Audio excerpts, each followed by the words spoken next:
Knowles on the news. Susan Knowles.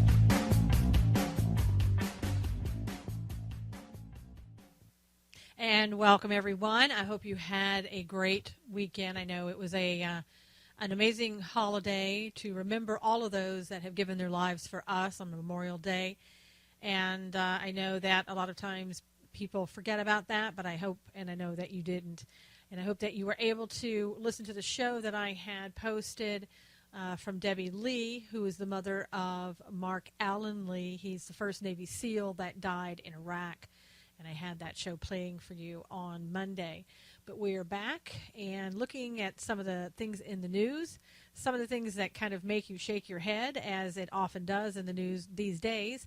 One of the most recent ones is what happened over the Memorial Day holiday when a 4-year-old boy fell into the Cincinnati Zoo enclosure with a gorilla, a huge gorilla. And this was a very expensive, unique, probably one of those that, you just have to, they're almost extinct, really. And what happened was this 4-year-old boy, whether it was the fault of his parents or anything else, I mean, I have to look at it, too, and think, the zoo has got some responsibility here for leaving an opening that a 4-year-old or anybody else can crawl down through.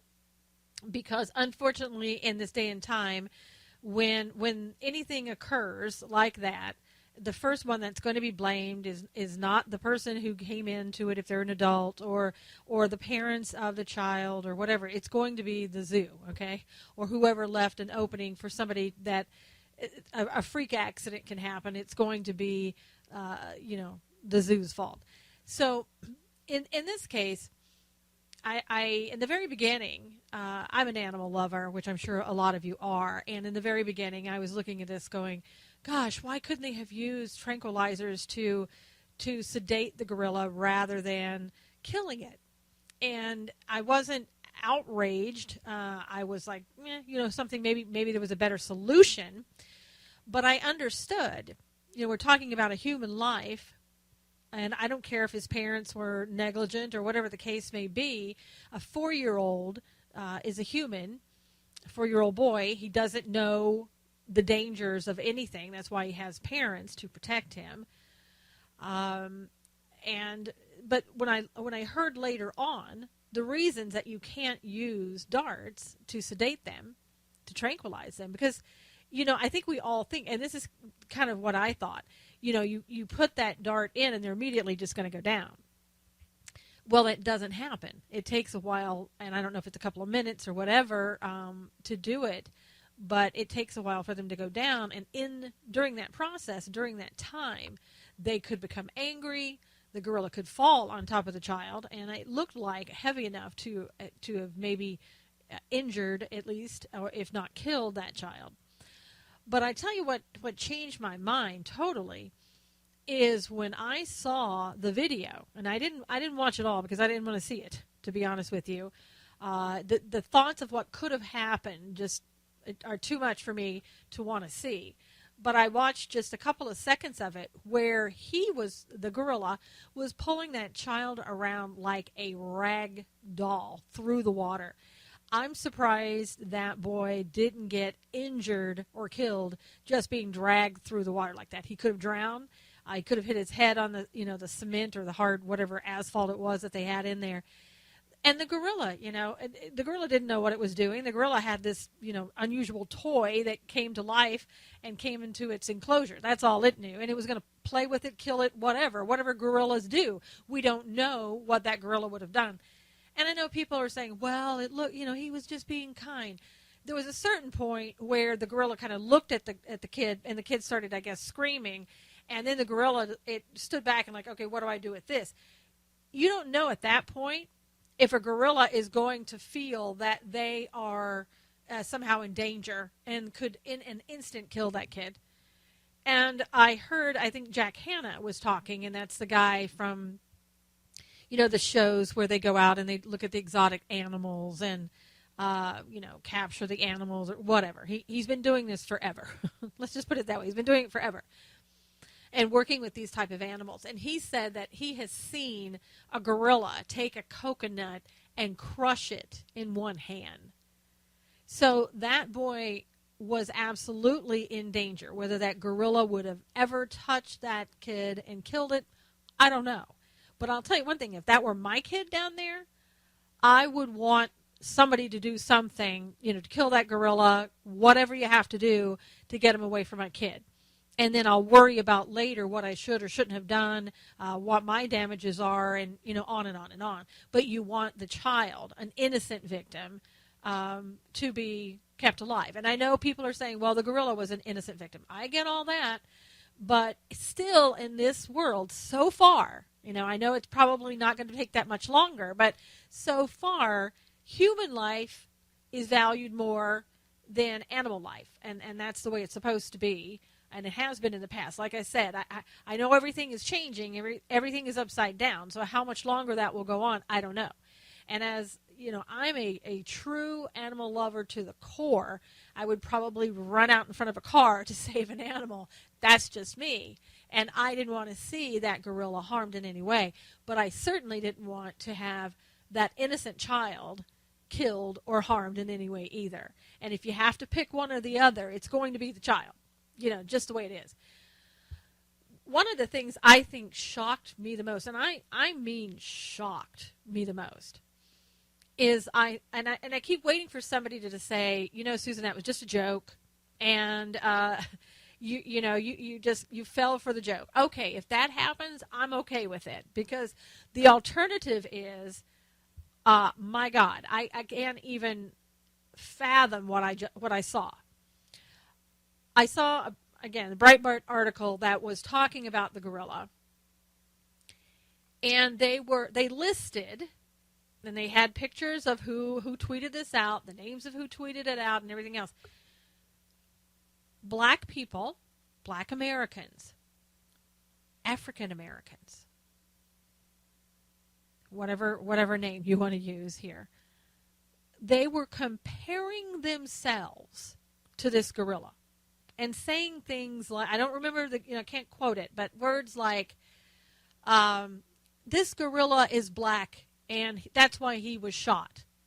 Basically saying, I don't know what they're saying. My gosh. I was so shocked. It was something that, I would expect to hear before the civil rights era. It was so bad. And things like, well, he was brought to this country and enslaved just like we were, or something. I mean, honestly, did we lose our minds somewhere?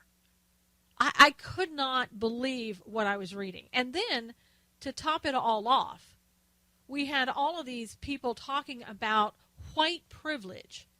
That, look at this kid.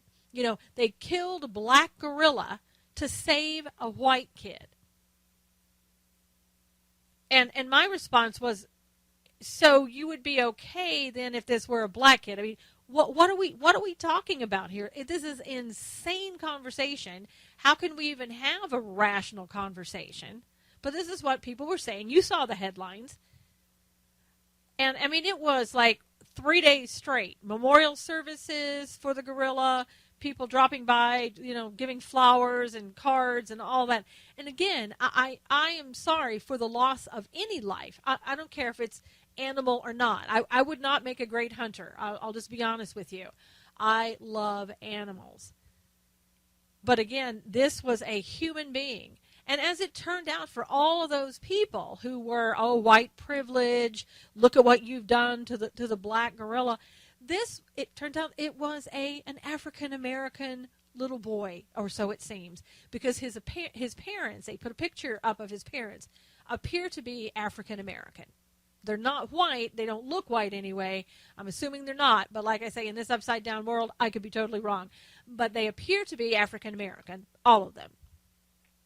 So now what?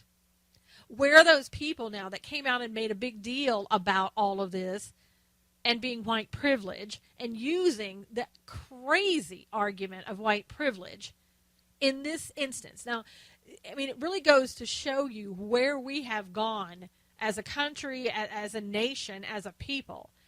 If we're going to buy into white privilege, when it comes to a potential white kid falling into a gorilla enclosure and being killed, and somehow that is supposed to be white privilege, then all I can say is we've absolutely lost it.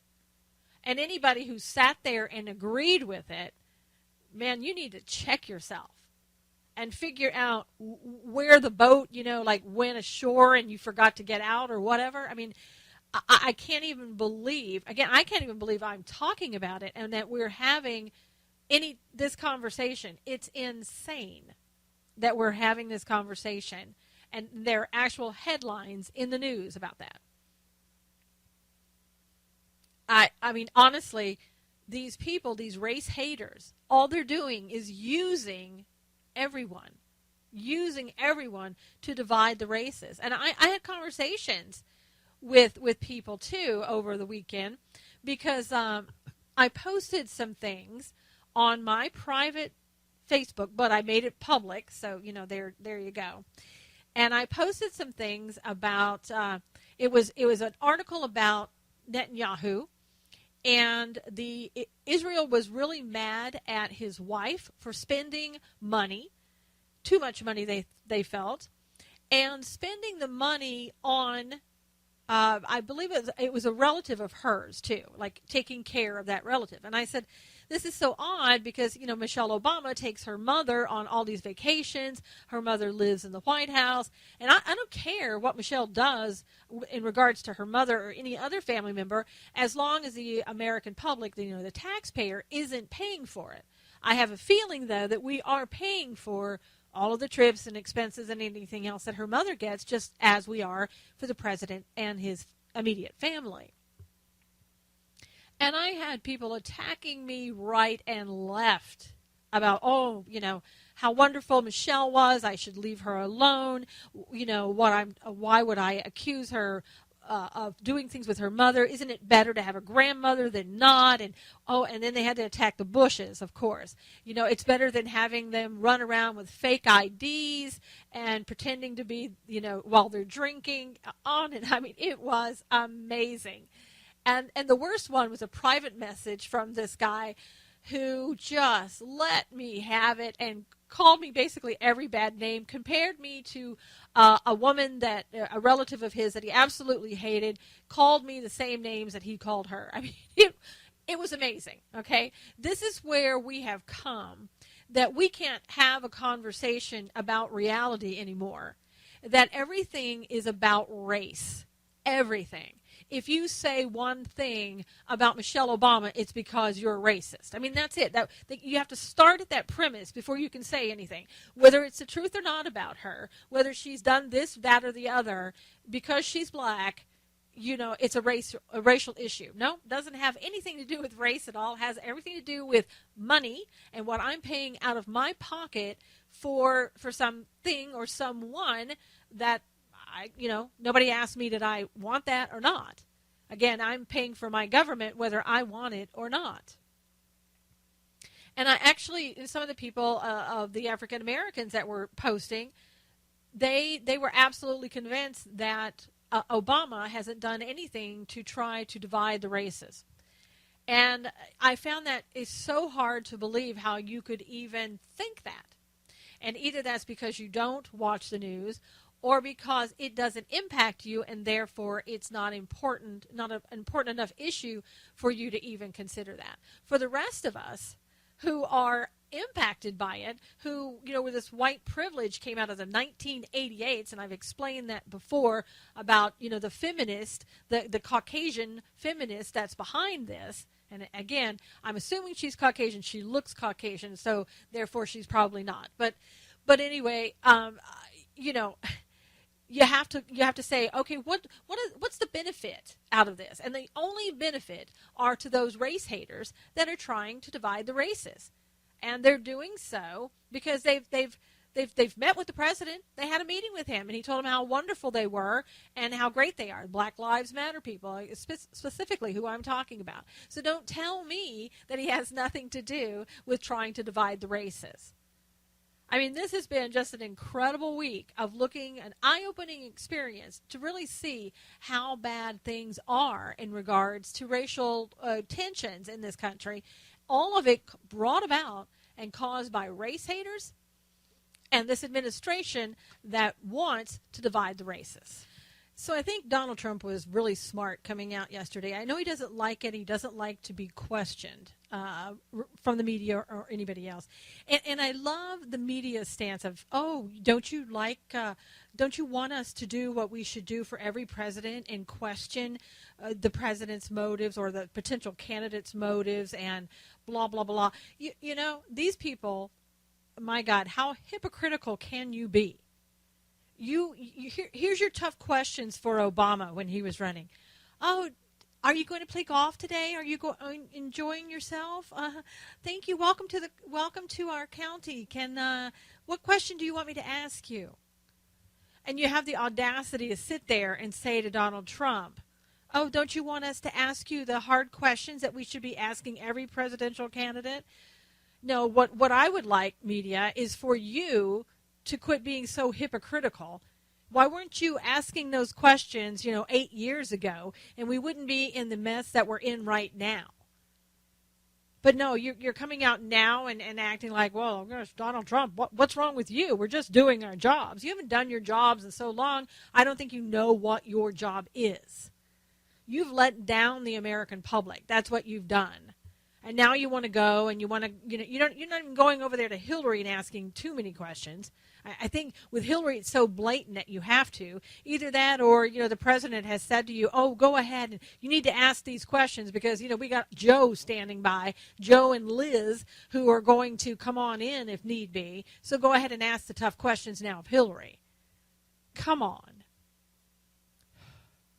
But anyway, it's something that Donald Trump needed to do. He needed to come out and say what he did with the money with the veterans that he raised. He said he raised $6 million for the veterans. And he came out yesterday and, he just pointed out, he thought the ABC guy was a sleaze. I think there's probably more people in the room that he could have pointed to. I don't know necessarily. Again, I don't mind him saying things like that, like that. I think it would be great if you were a little bit more professional. Again, just be professional. You're running for president, okay? Maybe saying to the guy, instead of calling him a sleaze, just say, look, you know what the facts are. You've had the facts.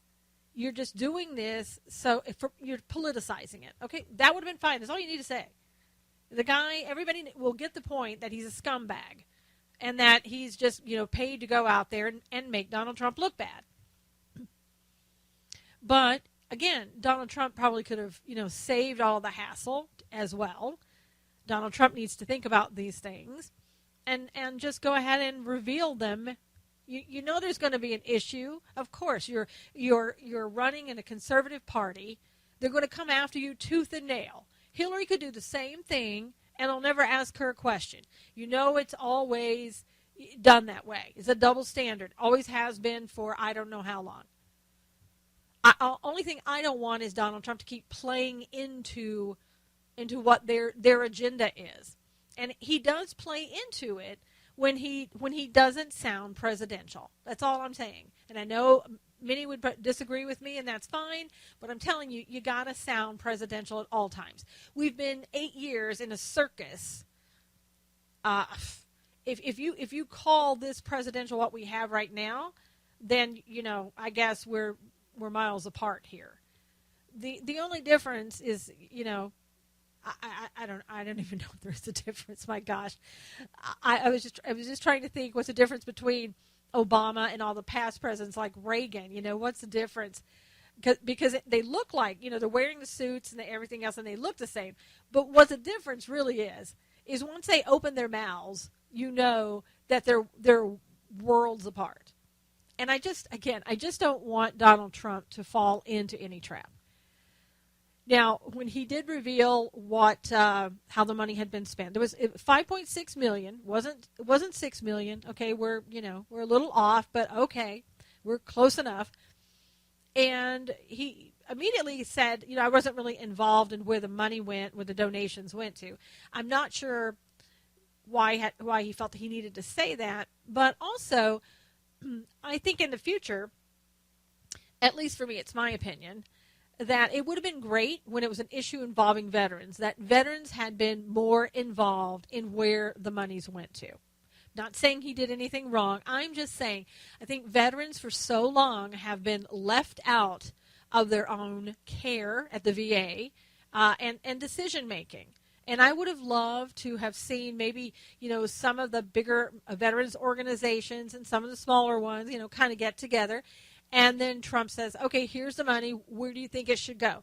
Get their feedback. Get them involved. I want to be in a situation where my president understands that the American people, and especially veterans, should be involved in certain situations. I'm not saying that they should have the final say or that any American should have the final say in political issues. I'm saying that in certain cases, it would be great to involve them. And I think this is one case where the veterans could have been more involved. Because if you listen to the list, certain organizations got more money and some got less. And it was kind of like nobody knows how it was decided or who decided it. And again, I just want to, this is about veterans. Let's involve the veterans more. And now it's coming out because of him calling the guy a sleaze bag or whatever he said. It was sleaze something to the ABC guy. Now we have, once again, the next day, of course, NBC is reporting, Trump has a temperament issue. I don't know if he has, well, okay, I would say that's possibly true. I don't know if it's a temperament issue, but I think what it is what Donald Trump has always used in the business world, and it's worked for him probably in the business world. It's not going to necessarily work for him in the presidential world. I mean, you have to be more diplomatic. And I know people are saying, yeah, but that's been the problem in the past. No. You can still get things done. You can still make government function the way it's supposed to. You can still have people work together or not, but you can be diplomatic, professional about it. I mean, we're not talking about Hillary's temperament, are we? I think Hillary has a temperament issue, but she keeps hers more in check because she's been doing this a long time. There's a lot of things that she's had to, let's say, probably swallow and not talk about because it involved the Clinton dynasty and she wouldn't want anybody to know what it was. So she's very much able to avoid conversations and not get upset when people are calling her out on things when she knows what they're saying is the truth. She's had more practice at it. I don't want the president to be a fake or a phony. I'm not saying that. But I think that people would respect you more and you would have less articles and, media coming out and less time and energy spent on you. I don't want this presidential election or the future of America to be about the president, which it has been for 8 years so far. Okay, I really don't want to hear every day about how the president is spending over $100 million on vacations, as this president has done, or that this president is out playing golf when something is happening, or that he's having a baseball game, woo, good times, in Cuba when people just died in Brussels, things like that. I want to see the president get down to business and what needs to be done, how we put jobs back out there, how we get people back to work, how we get people off of welfare that have been, on welfare. What is it, 45% of the country now? It's some huge number are on welfare because this administration has made them dependent upon welfare. It's very hard once you get something like that started to take that away. People are too dependent. I mean, it's like you talk about people who are addicted to drugs. What about people who are addicted to having the government take care of them? I mean, it's almost like an addiction. it's just psychological. I wouldn't doubt if it's physiological in some instances. I mean, think about it. If you have a whole lot of children, or you have been living off of so much money coming in, and you know you're depending upon it coming in, and it's been coming in every time, and you don't have to do anything to get it. Somebody says, hey, you know what, we're going to make you get out and get a job now. You're like, what? It's going to make your head spin, your eyes roll back into your head, and you're going to do everything that you can to fight it. So people who never, thought about voting their whole lives are suddenly going to become interested because they have something at stake that they don't want to lose. And so for me, I don't want to hear about the president's personality, the president's temperament, whether the president's not doing his job. I don't want that to be the focus. I want the focus to be on how the president is going to work with Congress and fix this country. And I don't want, again, him to be the focal point of every article I read every day. We need to do things differently here, and we need to get back to a certain decorum that we haven't had. Now, I don't know if it's possible, to do that or not, but we certainly need to try. And that's not about laying down, rolling over, and giving up or giving in. I'm not suggesting that at all. But I am suggesting that we do this in a manner in which it shows the respect of the office.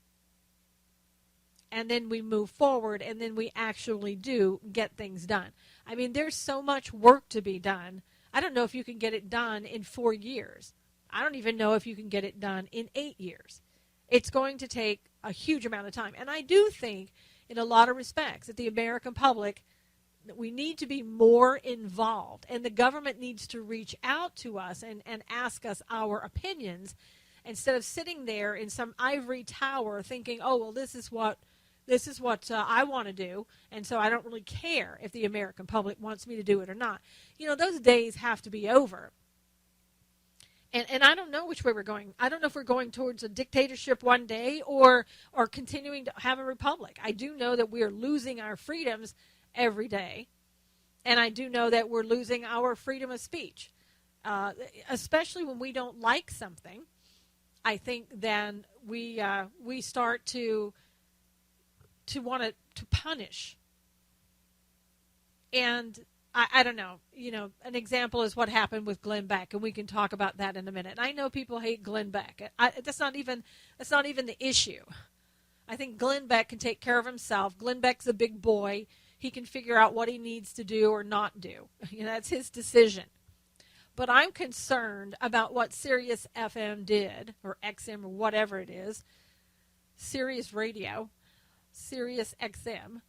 I'm concerned about what they did, and not because that it came from Glenn Beck, not because it came from Brad Thor, not because it was about Donald Trump. It's a bigger issue than that.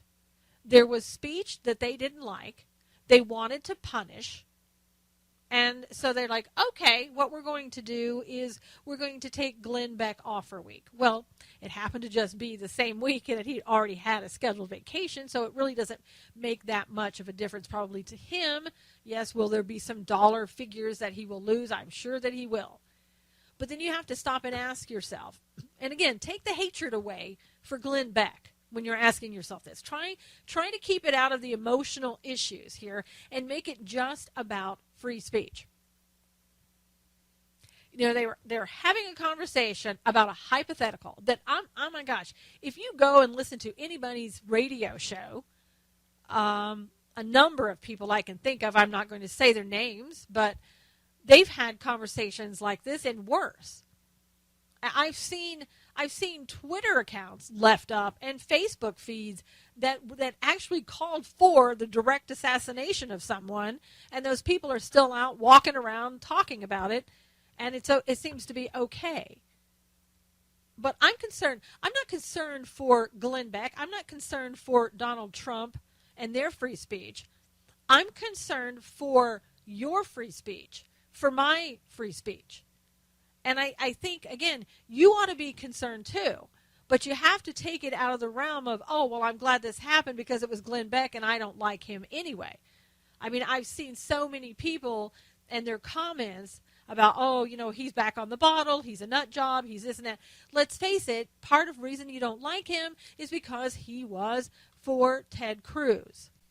And again, if you can try to get beyond that point that, well, great, I want to hurt Glenn Beck in some way financially because he was for Cruz, he should have been for Trump, whatever. Again, no, let's stop. Even that right there should tell you that you're impacting free speech. Okay? And then if you listen to what they were saying, again, Brad Thor is the one that started this conversation. He's a thriller writer, an author, and he even said this is a hypothetical. What would we ever do, if let's say Trump gets in as president, becomes a dictator? Okay, nothing wrong with the conversation so far, right? I mean, we should be having that conversation about Hillary, Bernie, and the current administration, really. So then, I think where it went sideways is where, Brad says, well, let me put this hypothetical out there, and it's going to get kind of dark or whatever he said. And he was making the point that the Congress is so weak, they wouldn't do anything if he became a dictator to throw him out. And he's right, they wouldn't. And then he said it would be up to a patriot to take him out. Now, for me, the way I interpreted that meant to do some harm to him, meaning, I don't know what, but, you would have to have somebody assassinate him. So I can get that. I can get that.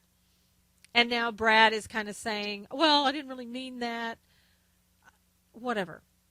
I still don't understand. For me, the conversation was a hypothetical. And if you and I were having that conversation, I would want you to be able to have that conversation. Now, I might have said, well, Brad, this is a hypothetical, right? You don't mean, you're not saying that you're going to hurt Donald Trump or that anybody else should hurt Donald Trump, are you? I might have had that conversation. I might have said that. But it's kind of like we are allowing ourselves to have our freedoms impacted based upon the fact that we don't like a certain person. Now, if Donald Trump had this conversation about a presidential candidate, I honestly don't think we'd be talking about it. We would be okay with that conversation, and people would be saying, well, what are you talking about? He was only giving a hypothetical. He didn't say that he was going to do it or anybody should. I mean, really, you'd be defending Donald Trump. I know that you would be. And you should be defending free speech. If Brad Thor had said that he was going to assassinate Donald Trump or, he was going to have somebody else. I mean, now that's where you draw the line. That is an obvious threat against someone's life. But let's not make things up so that we can silence people from having a conversation. I mean, are you kidding me? Louis Farrakhan and people like Black Lives Matter have had conversations that would make your head spin, and yet nobody says anything about it. Nobody cares.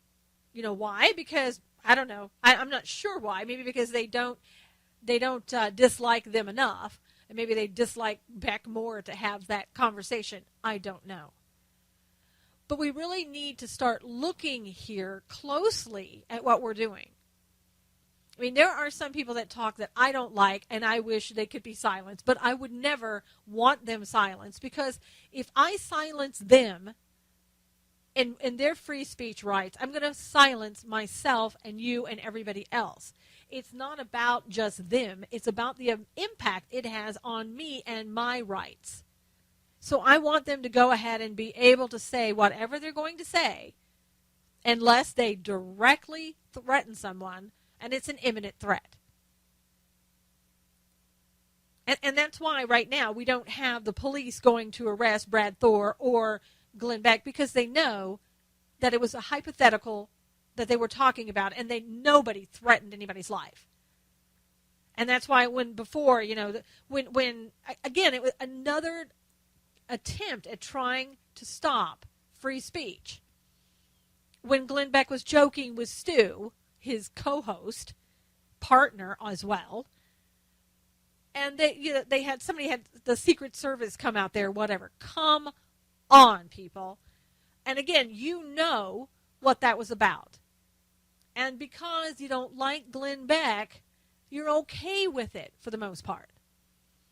And again, for me, this is not about Glenn Beck. It is so much bigger than Glenn Beck. And I don't know why people can't see that. And I don't know why people can't see that their rights are being stripped away. And you can't put all of your hope into the fact, well, Donald Trump's going to get in and he's going to change that. What's going to happen if Donald Trump gets in and he leaves? Then what? Then who's going to protect your rights when they've been eroded? If he's not going to be there, then you're going to have to hope that the next person is not going to erode your rights. No, what you should do when this starts happening is you should stand up and speak out about it now before all of our rights are eroded to the point we don't have rights again, or we're looking at one person to try to help us to keep our rights. Those rights belong to all of us. They're that important. And I think, you want to get involved, too, and with a new president, we're going to all have to get out and speak more about things and about what's going on, because we're just going to keep having our rights eroded by also looking for one person to give us everything that we think that we need. This is our country. It shouldn't be about one person. It should be about all of us doing what we need to do. Perfect example, I was on yesterday on the Glenn Beck program, and I was talking about veterans issues. I don't know, I can't tell you how many years of my life I have heard, oh, the VA sucks, we need to do something about the VA, and let's do something about the VA. And we have the senators now coming out with their Veterans First Act.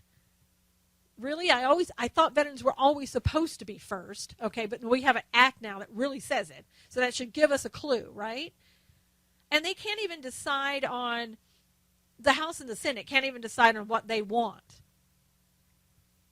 But I mean, over and over, I don't know how veterans sit back and don't just march on Washington, D.C. and demand their rights. I really don't.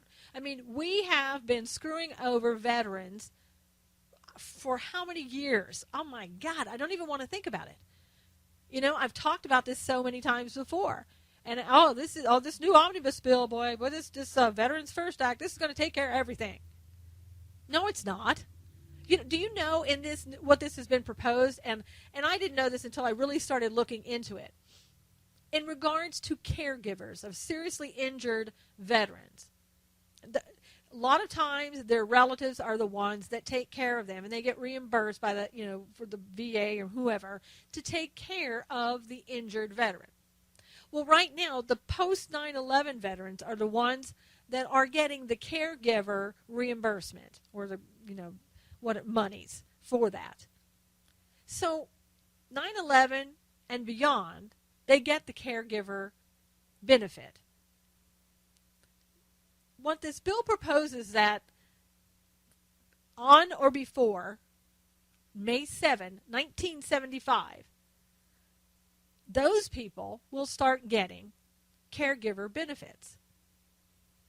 Okay, well, that leaves out veterans from 1975 to right before 9/11. A lot of those people are the Gulf War veterans, right? So they're not going to get the benefit of the Veterans First Act. And here's the proposal. Oh, don't worry. Once the VA gets the technology infrastructure up to take care of those people from 1975 and before, once that's done, and we know that the VA moves at lightning speed at those things, 2 years after, then we're going to start giving the benefits to those people after 1975 and before 9/11. Why? My question is why? why should any veteran be treated differently than any other veteran under the same circumstances? Why should they have to wait one day more than anybody else? Why were those people before 1975 never included in this? You know, come on. Again, if I were a veteran, I would be standing up and screaming everywhere I could and saying, no, you know what? I've had enough of this. I don't care how you pay for this. You're paying for illegal immigrants to come into this country. You don't mind opening up, paying for them. Now you're paying for Cubans to come in. They go to the front of the line. They get more money than everybody else. Just like that. And you're telling me I need to wait? I need to wait until the VA gets everything put up? And then I need to wait 2 years beyond that? No. Now. Right now. And why don't you take away, you know, some of the huge salaries that you're paying some of these directors in the VA? If that's what you need to do in order to pay me what I'm entitled to, that every other veteran is getting except me, then you need to do that. Because you know what? I'm tired of waiting around for you to do the right thing. I am tired of you waiting to fix things because obviously you're not fixing it. And if you can't do that, then, you know, then perhaps you should be looking at some other way that all of us veterans can receive the same benefits. And again, I understand it's going to be a big cost issue. And, you know, they're not even talking about, they don't want to talk about the cost right now. It's somewhere between $9 billion and $4 billion, depending on who you talk to. So they don't even know. So, you know, we're not even going to talk about it, and you're going to expect the VA to just jump right in there and get everything fixed and, you know, oh, now you Gulf War vets, you don't worry. You got 2 more years to wait. No. Nope, doesn't sound good. And you know what? What else, if I were veterans, that I would be upset about? Is the fact that there's alternative medical treatment that you could receive that you're not receiving. For example, traumatic brain injury. That's often misdiagnosed as PTSD. There are clinics set up, and I had a Dr. Carol Henricks on my show, and she's talked about it. She does HBOT, hyperbaric oxygen therapy. The VA, according to her, doesn't even have the proper measurements, you know, the proper tests to use to even measure whether or not you have traumatic brain injury or something else. And yet, you're not getting what the treatment that you need that this Dr. Henricks could provide for you because you're not given that choice. And instead, you're diagnosed usually as with PTSD, and here's your bag of pills. We'll talk to you later. And under the choice program, this should be something that you have an opportunity to partake in. Anyway, don't get me started about veterans issues because I could just keep going on and on. I get so tired of hearing the same old excuses. Well, we're going to fix the VA. This time we got it. Here's more money, and you know, until the next time. And then, you know, you have somebody coming out who was a former director over there at the VA in Phoenix who gets 2 years probation for not listing the $50,000 or more that she received supposedly from a lobbyist friend who just so happened, according to court documents, was in the beginning a supervisor of hers at the VA, and then went over to open a company. It was a VA. It was a VP at that company that worked and got VA federal dollars, and they worked to help get businesses connected with the VA. So I don't know. Was there a conflict of interest there in any way? And obviously that's why that she got dinged, because it was a potential conflict of interest in her not putting that down and on her financial documents, and her saying, well, this was just from her friend. Don't we all wish we had friends like that? My goodness. So I don't know. And supposedly this new Veterans First Act is going to help make things quicker, where you can fire people, hold back on bonuses and things of that nature, which should have been done 2 years ago in the last omnibus bill that we had. That's where we said we were going to do that. But as it turns out, according to the VA, well, you know what? It was just so cumbersome in trying to figure out how to fire somebody that it was just better to keep them on. I mean, it took the one in Phoenix, it took 7 months on administrative leave to get her fired. So, I don't know. Don't talk to me about the veterans' issues. But again, if you get me started, I'm just going to, blood pressure is going to be right up the roof. But I do think that veterans are going to have to become more vocal. They may need to walk, and walk on D.C., and they may need to come in there with motorcycles, I think, as they wanted to do before that got all out of whack. Who knows what happened with that? There were so many rumors about that. But marching on D.C., maybe that's what you have to do. I mean, veterans have done that in the past, sometimes with not good results. But sometimes, if that's what you have to do, that's what you have to do, as long as you are permitted with legally to do that. And I don't know why you would not be with permits. And I do hope if Donald Trump gets in that he will do what he says in regards to veterans. What I think what I think he should do, and I'm not a veteran, so I'm not speaking for veterans, and veterans should have a voice in this. But from the veterans that I've talked to, you get rid of the VA and you start all over. And I know that's not going to happen, and that's not going to happen. But that's what needs to be done. It doesn't work. It's a system out of control that money is thrown at every year, and people try to figure out how the best way that they can get the least amount of work done. People that I've talked to, veterans that I've talked to, say with disability claims, they're getting done faster now because they're just denying them and pushing them off over here to the appeals process. So it looks like they're doing something. People are still on a wait list trying to get in to the VA to be seen by a doctor. So I don't know. I think you also need to put more veterans in the VA.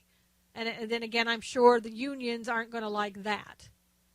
But you know what? This is about veterans. This is about, God, what is it, 100 years now? I don't know. It seems like forever that nothing has been done. So let's do a major overhaul. And if Donald Trump can get in there and that's what he says he's going to do, and he actually does something of that nature, that would be great. Because I'm telling you one thing. I'm tired of hearing about this since I was a kid. And if I'm tired of hearing about it because people aren't getting taken care of, I'm sure the people who aren't getting taken care of and the family members of those who aren't getting taken care of, they're sicker about it, hearing about it than I am. And as I've told you before, my father, a veteran, never got the care he deserved, earned from the VA.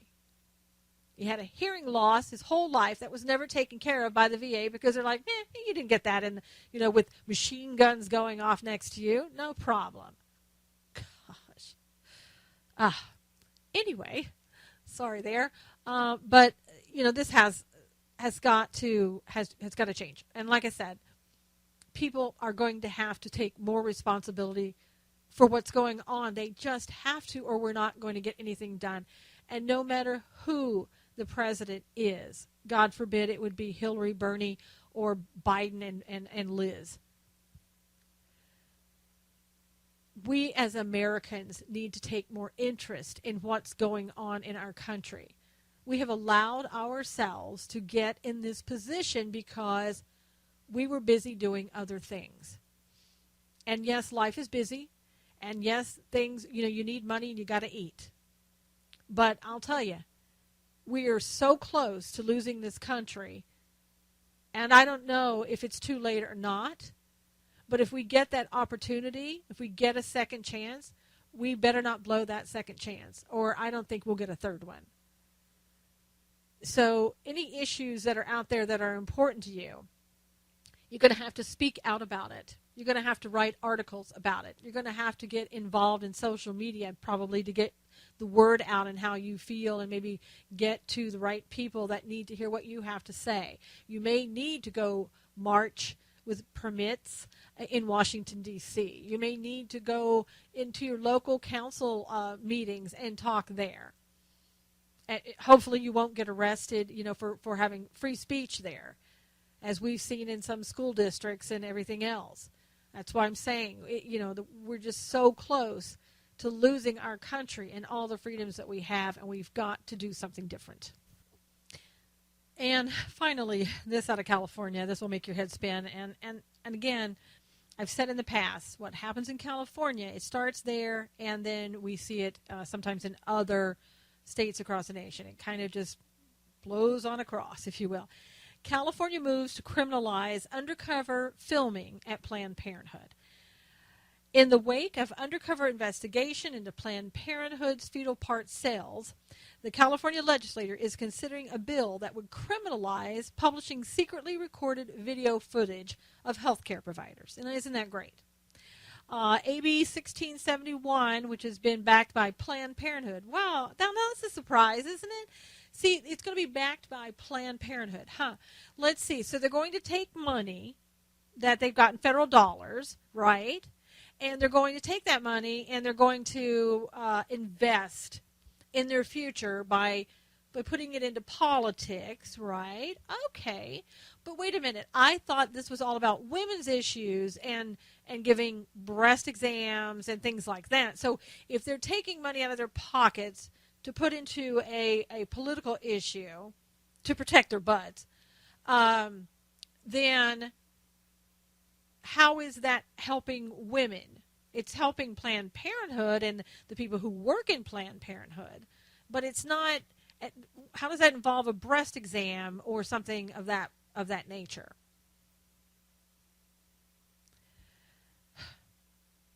So they would criminalize that AB 1671 would criminalize the publication of confidential interactions with state licensed medical personnel, including abortionists and clinic staff, punishable by up to 1 year in prison and a $10,000 fine per violation. Okay, so in other words, they want to, obviously, if you're having a conversation with somebody who's going to try to sell you baby parts, they're going to say, number one, that's a confidential communication, and you can't do that. And basically, every conversation we have or every violation, it's going to be $10,000 fine. So you and I probably just better not talk, or you better not be recording me when we're doing it. So if you also, I want them to explain to me how that was a confidential conversation they were having when they were sitting in a restaurant and they were, eating salad and talking as they were discussing bloody baby parts. I don't know. I don't see how that was confidential. And what this will also do, that anybody who, let's say, is in fear or thinking that they're not getting the health care that they should be getting, who is actually in a patient-client relationship, you won't be able to record your conversation without permission with your health care provider. And good luck getting that permission, because it won't happen. I tell you, we had an opportunity to defund Planned Parenthood, and we once again said, oh no, Planned Parenthood is just as wonderful as any of the Democratic candidates we have running for president out there. They're crystal clean, every single one of them. We love them, and the reason I point out the Democratic candidates is just because they're progressive left wingers, and so is Planned Parenthood. And so we didn't get rid of them. Our GOP failed us, and Planned Parenthood wasn't defunded.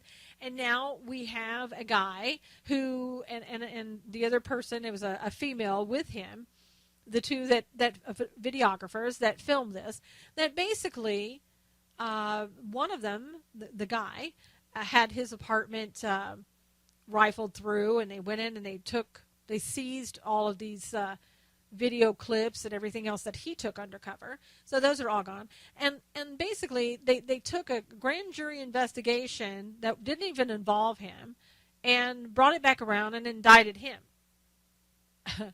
So you want to talk about protecting your own and big money. This is it. I went to Planned Parenthood once in my life when I was in my, early 20s, perhaps.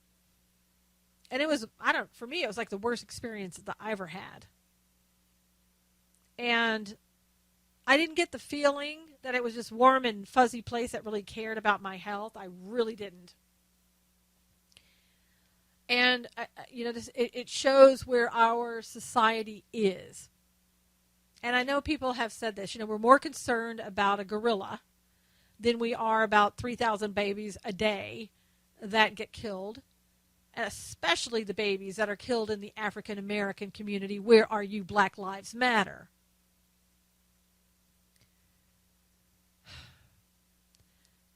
But California, disappointed in you, didn't not see it coming. I mean, of course you would do something like this because you are very progressive.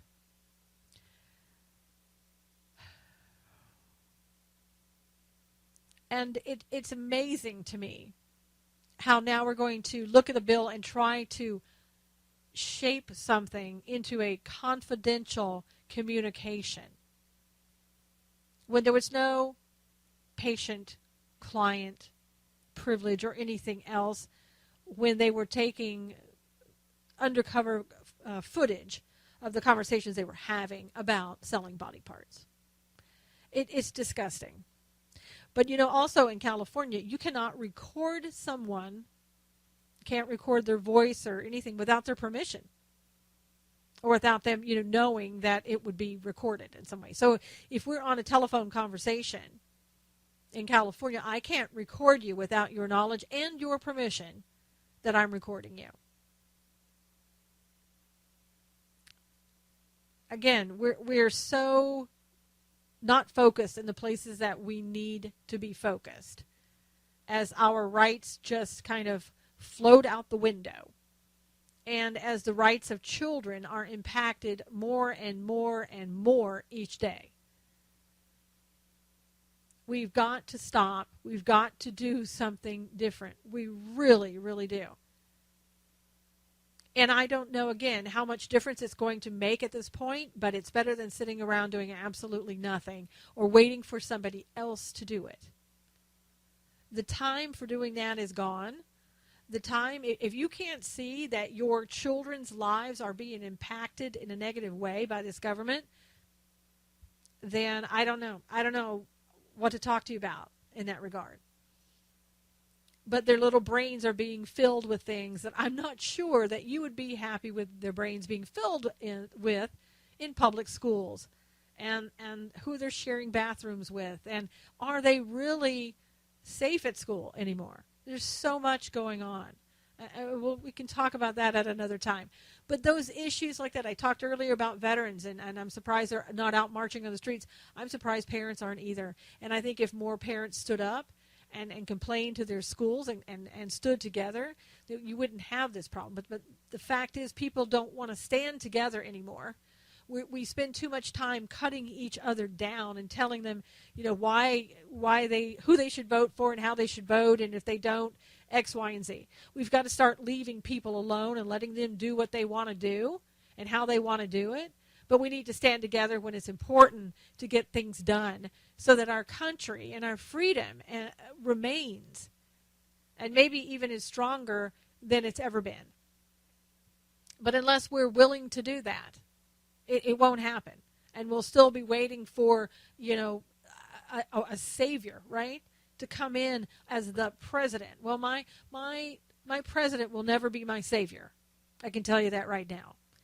So we need to just figure out how we get back to reality, how we do things like we used to, and the things that used to work in this country when people stood up for principles. I don't even know that people understand, younger people, they've never been taught those principles because we allowed the schools to teach them instead of the parents teaching them. That's something else that really needs to stop. And I think parents are starting to wake up and are starting to get a little bit more aware that this is happening and that it's a real problem. So we need to just tune in a little bit more each and every day to what's going on so that we can try to make this a place that we all want to be in a world that we're happy of what's going on.